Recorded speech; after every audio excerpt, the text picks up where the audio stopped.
To view a student's progress through the course, navigate to the Teacher tab and click on Progress and Grades. Select the course and the unit,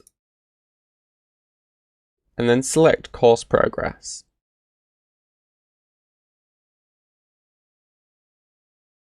You are able to change a variety of options, and then select the class you wish to follow. Unlike the live monitoring system, this page is not live. You must click here to refresh the page.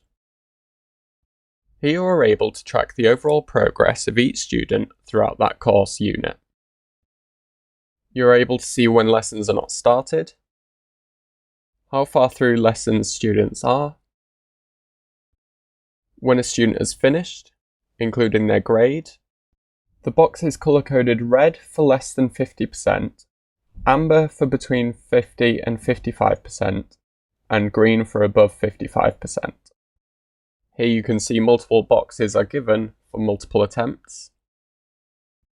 Here with Ricky we can see more of a complete view of what it may be like to track a student's progress throughout the unit.